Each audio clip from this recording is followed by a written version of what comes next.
예, 안녕하십니까. 이용문 교사입니다. 북한의 급변 사태에 대한 군사적인 대리 문제는 없어서 분명한 관리에서 말씀을 하셨기 때문에 저는 주로 우리의 정치적, 외교적 대응 방향에 대해서 설명을 드리겠습니다.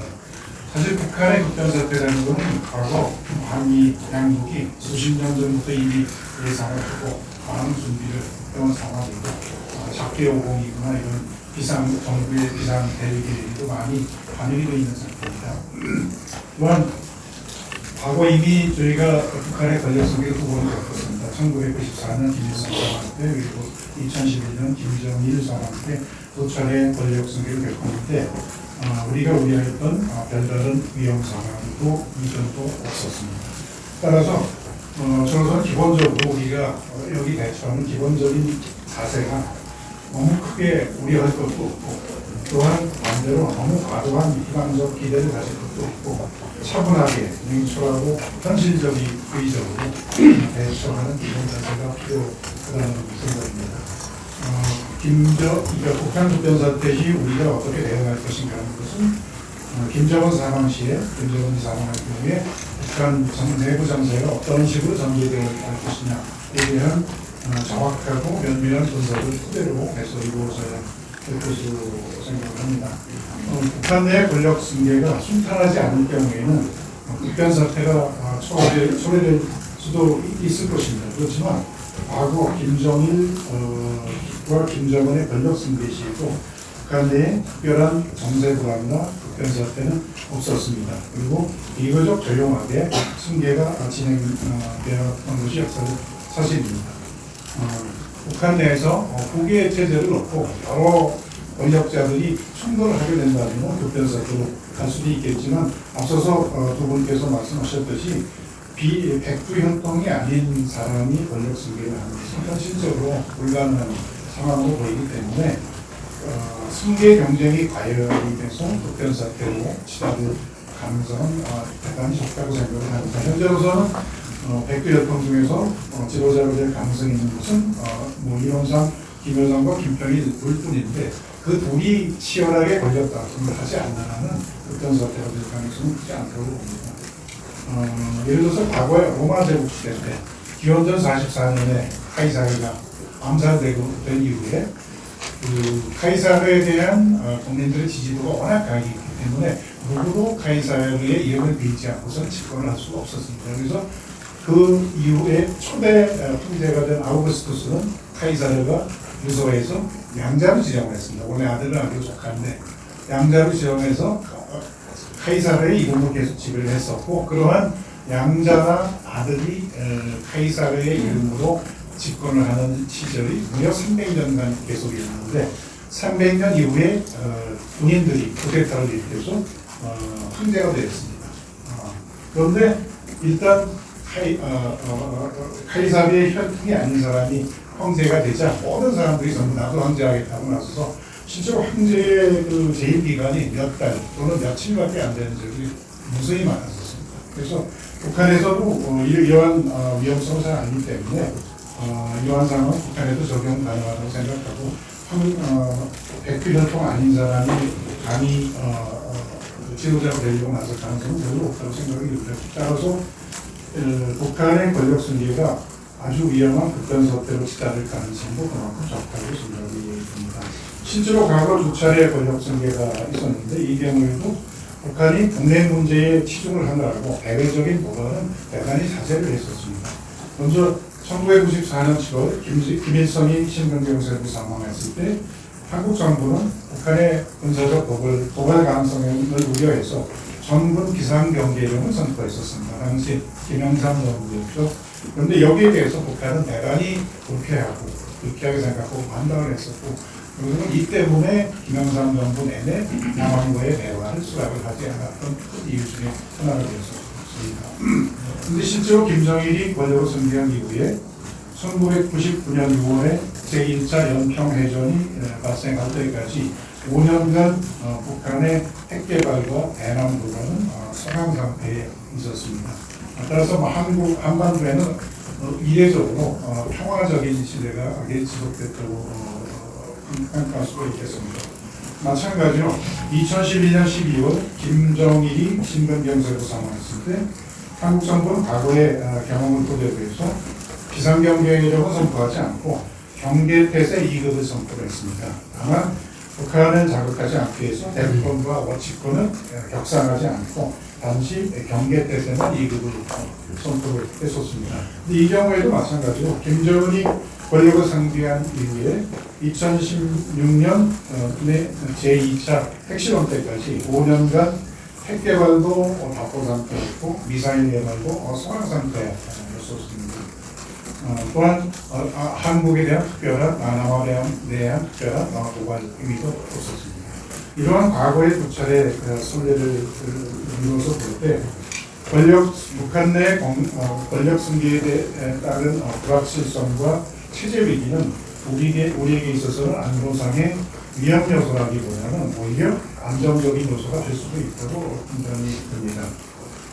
따라서 권력 승계를 위한 북한 내의 극단적인 내부 투쟁이 발발하지 않는 한 북한은 내부적인 체제 안정이 확보될 때까지 상당 기간 동안 아마도 수년이 걸리겠지만 남북 관계를 포함한 대외 관계의 동결과 현상 유지를 수용할 것으로 전망이 됩니다.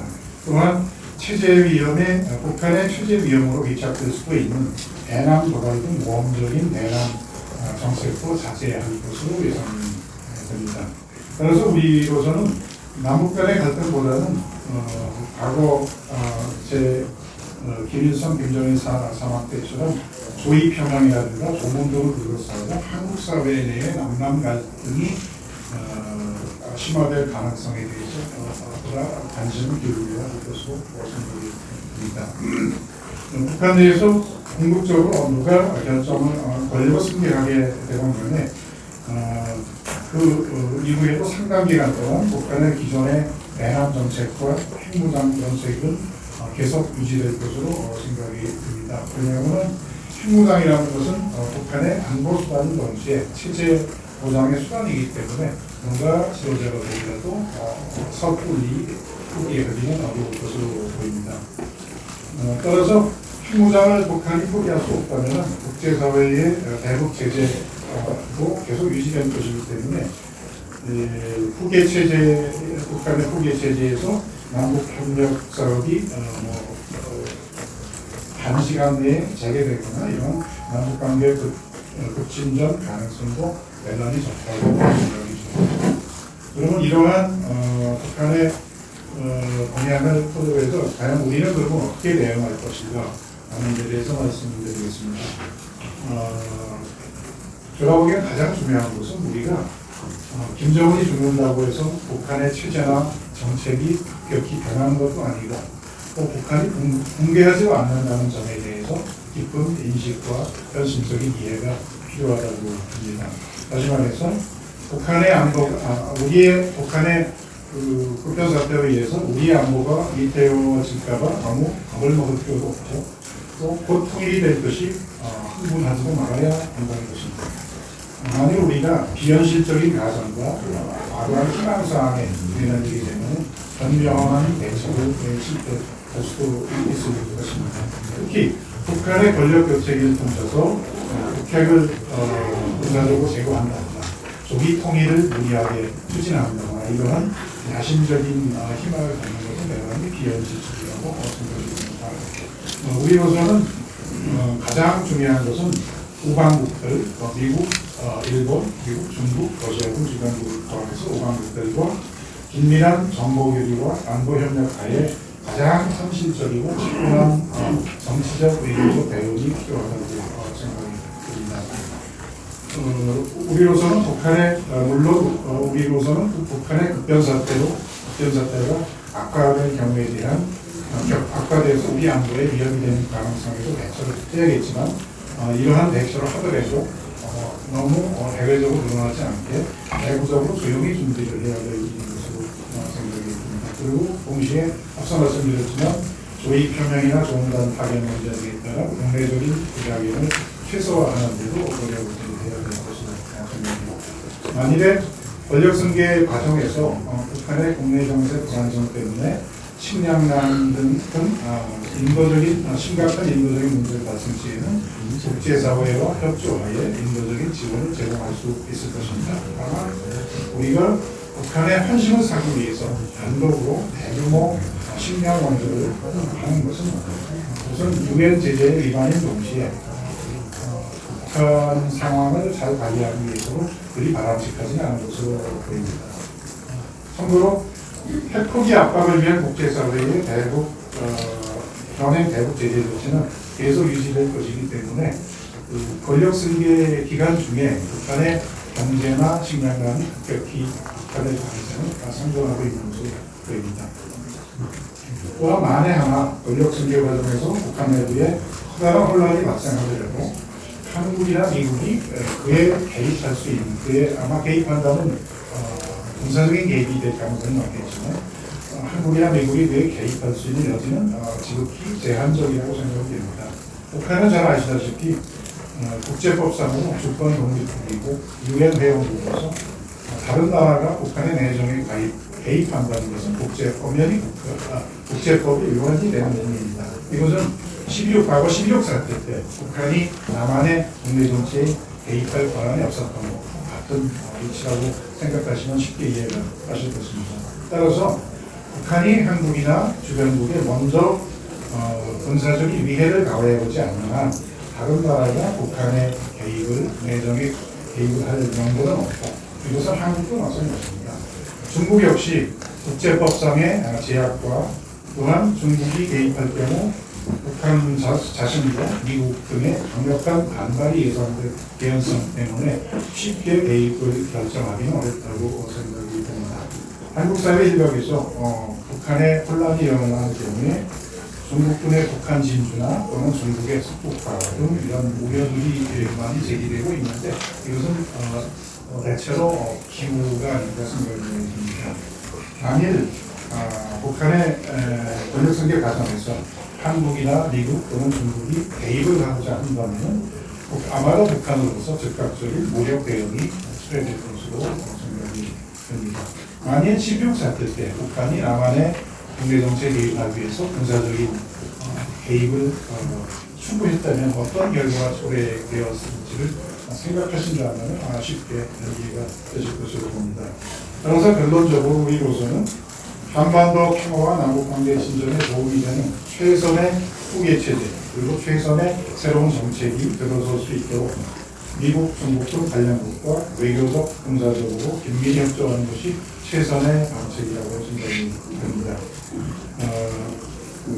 물론 우리가 북한의 권력 승계 과정에서 남북관계 개선이나 북한 체제 개혁, 북핵 폐기 등 커다란 정책 변경을 기대하고는 있지만 이것은 여기까지는 북한 후계 체제가 안정화 되는 동향에 따라서 점진적으로 추진할 수 있는 문제라고 생각이 듭니다.